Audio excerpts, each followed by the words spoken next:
Exclusive It's a new vibe. new? It's a vibe. Is that new It's a new? vibe. Wait, why can't we hear the new new? Not yet. Not yet. Come on. Come on. Not yet, man. Not yet. How you gonna tease me a little bit and not? It wasn't meant to tease you. You wasn't meant to be here to hear But that. it's fire. It's fire. Listen, I'm so excited about this new album. You're not ready.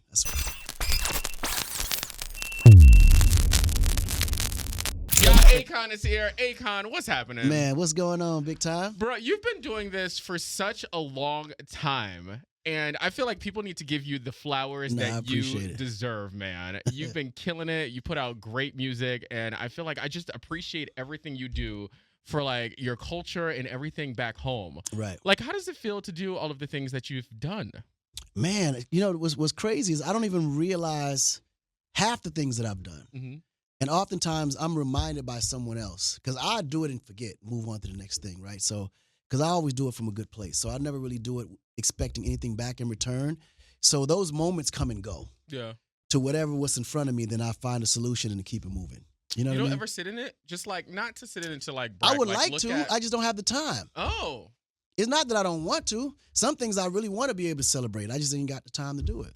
Because you've been in the studio. Like all the way down to birthdays and holidays, they don't even exist to me no more. I don't add them a part of my schedule because I know I'm not going to be able to be there. Why though? Is it just because you're one of those people that are constantly like work? Or is it because you like to keep yourself busy so you're not like, you know what I mean? Well, I mean, these days, I wish I had time to not be busy. Mm-hmm.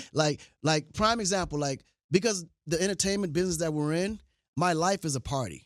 So when there's a special day or a holiday or a birthday, I like to celebrate it with peace and quiet, peace and serenity. I prefer to get away from the noise. Yeah. Does that make sense? Yes, I tell people all the time. So, doing radio, I feel like most of your time you're being essentially a show pony. You're out, you're being social, you're talking to people on the air. Right. And when I don't have to be a show pony, when I don't have to entertain anyone, the last thing I want to do is be near a ton of people putting on. Because like why? It's like you want a day off. Exactly. It's almost like working at McDonald's and then someone wants to take you out to dinner and they take you to McDonald's. Exactly. You know, you're like, not wait a to minute. say we don't love a good quarter pounder with cheese, but you know what? We're around it all the time. All the time. I'm not trying to be around it all the time. Absolutely. You know what's funny? So we were talking before we started the interview. I was like, man, I feel like I was on the same flight as you one time on this Delta flight. If it was Delta, you definitely was. You know, I'm a 4 million miler, bro. Are you? 100%. I thought I was doing something with the platinum. Listen, within the U.S., I don't know if this is a huge marketing promotion for Delta before. I just love these straightaway flights. Absolutely. And man, listen, that short rib. Wait, have you ever had the meatballs? Yo, the meatballs. Yo, Delta, we need a check for this one, yo. Straight up. For real. 3 checks. Exactly. We do need 3 checks. You said a million miler? 4 million. 4 million milers. I'm a 4 million miler, yeah. Are you the type of person that wakes up that thinks to yourself, oh my gosh, we got to do this again? Are you like overwhelmed by half of the things that you have to do? No, actually, no. Because it's interesting because I just know that in life, movement happens when you move. Like nothing happens if you don't move and make it happen, right? So I don't look at it like an obligation. I look at it like a responsibility because I want to get to a certain place in my life. So in order to do that, I got to get up and make it happen. So I don't complain about what things I have to do. Like, what's the point? You want to be that person, right? Yeah. So you do know you got to do this, right? So why complain about what you know you have to do to get to where you're trying to go? Just get up and do it. Can you say that to this camera, to these youngins right now who... Just get up. Let me tell you something, because I feel like a lot of the situation that people get everything that they asked and they prayed for. Right. And then they complain about it. And it's like, how are you going to complain about something that you literally prayed, and this is the one thing that you had in your mind, you've had this in your heart since you were a little kid. Because they saw it from the outside looking in, and it looks great. It looks glamorous. It looks sweet, and it looks like perfect. Yeah. But they don't realize what took to get there and what it took to get there and what roads you had to drive and ride and run through and bridges you had to cross and platforms you had to, like climb over. Like, bro, don't come easy. Everything that God gives you that's a blessing, you got to go through turmoil to get to it. What do you feel like was the hardest thing that you had to deal with in this industry, just being in it for a minute, being a vet? No, the one thing that I've had to learn to accept was that my privacy no longer belongs to me. That's the one thing that I had to really learn to understand and accept in order to be successful in this business. I got to know that now I belong to the world, and everything I do does too. And then you add another layer to it, with Right. just doing everything that you're doing outside of music. Right. You know, people probably want to come up to you and just talk about how, like, you know, just the remarkable things that you're doing. Oh, absolutely. You know what I Those mean? things you have to embrace. You know, because you want to they also guide you on your journey and make sure that whatever your purpose is on life is actually being cemented. Because if you're doing something and it's not impacting others, then you're doing something wrong or you're doing the wrong thing. Like you're doing it all wrong. So you're the type of person that you appreciate when people hit you up in the wild. Absolutely. So I should have said 'Cause what it up if you were confirms- sitting in front of me. It confirms that I'm doing the right thing. Yeah, 100%. I was like, I wonder if I should say hi to him right now. Absolutely. Say Just what's like, up. Just a quick what's up. Yeah. Nothing like, because you know, the small talk's the worst. So just like a little nod, what's up? You know, I see you doing your thing. You know what I mean? No, absolutely. It all helps. Do me a favor and tell me about the new album, Beautiful Day. Yeah, so Beautiful Day, man, it drops on the 24th of April. Okay. It's the day after the first show of me and Neil's tour, Nights Like This. I just wanted to make sure that outside the live experience, you know, the album has been asked about and long awaiting for so long. And for a long time, I was demotivated from the music industry in itself because of all the things that come with it. But I said, I gotta reward my audience, especially if they came out to see this tour that me and Neil put together. You know, like I was like, man, there's no way I can go out on this world tour and not give them an album.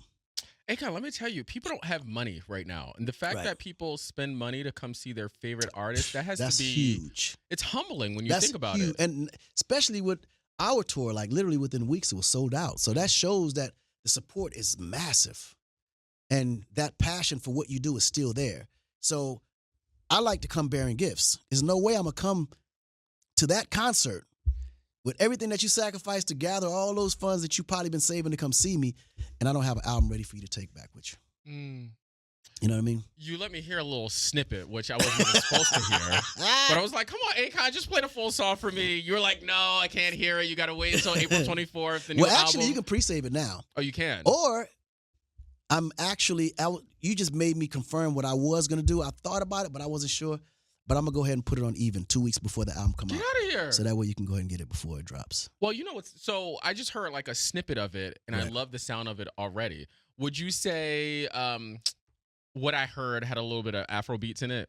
So I want to give you the energy of what the album is, but I don't want to give you too much.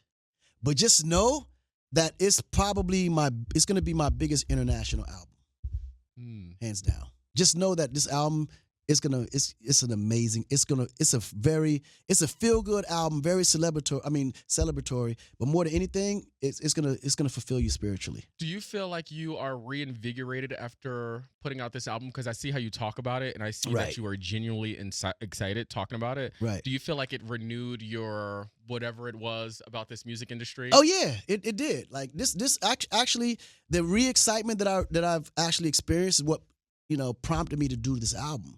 Because even my rebirth of who I am as a person, you're gonna be able to hear it in the music. Like it's one of those. Like I'm really excited for people to hear it. Yeah, I'm a music guy, so I'm like I love, first of all, you got hits for days. Off interview, I just give you a snippet of 2 or 3 joints. Okay. Just so you can listen. That's all I was asking for. Yeah. I was asking about going about it the wrong way, but Yeah. you know what I'm saying. That's all I needed in my life. I get you like 2 minutes of each. Do me a favor and tell me, how did the tour come about with you and Neo?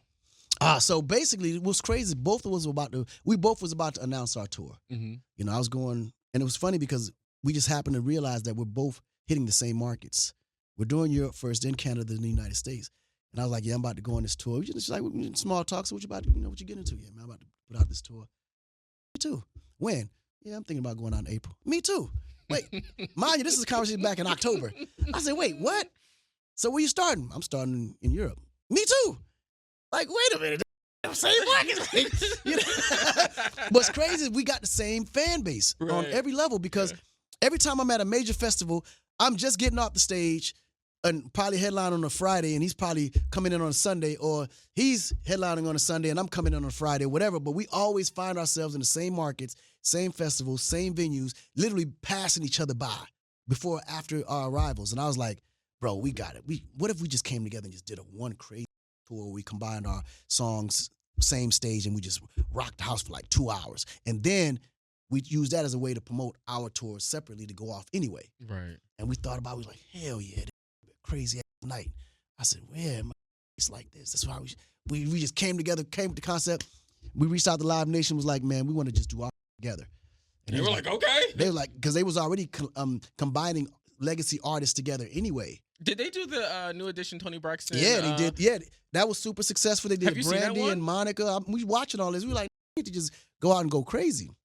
That was probably. It was really good. It was real. And you know, the one thing that I really appreciated about that show is that there was no downtime. It would be Boyz II Men, then Tony Braxton would come on, and then New Edition, and then Bobby Brown, and then like they were all like intertwined with each other.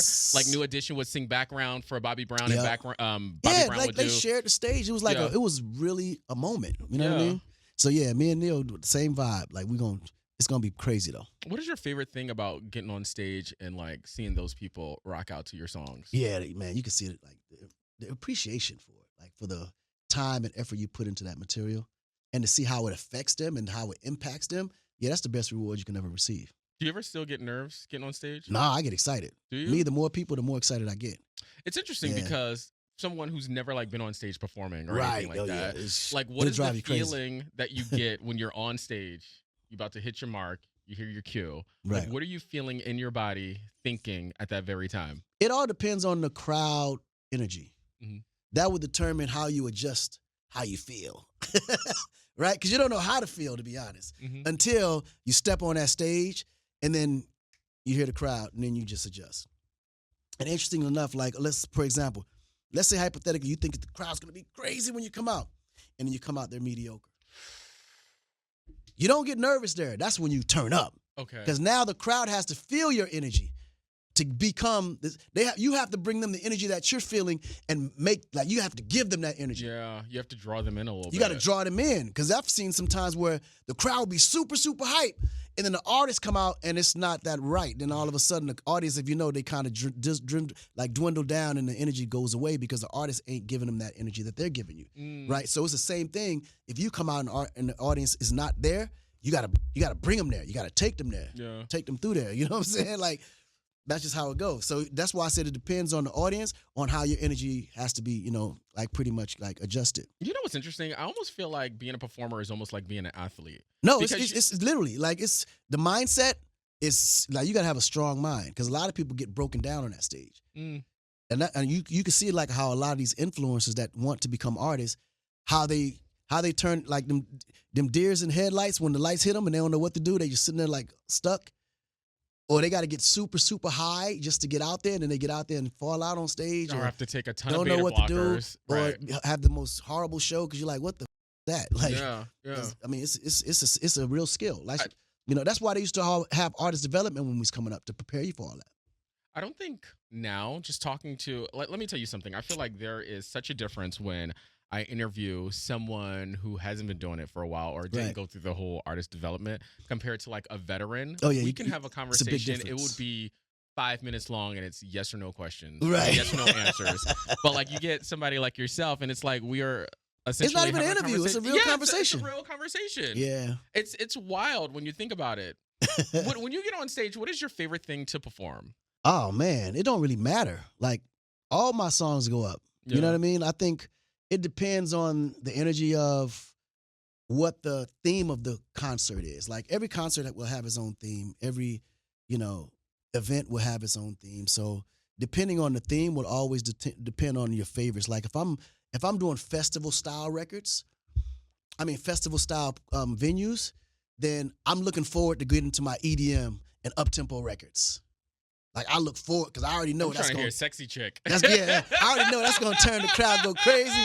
And then I'll wear their till they get super tired. Then I'll break it down so they can get some rest. Then I go into my Mr. Lonely's and Never Really Matters and that. But right when I feel like they got enough rest, then I turn it back up with Smack That. You know what I mean? So it depends on the venue and what the theme is, but you want to kind of take the audience through a roller coaster, but you gotta save those spots to where they can catch a breather.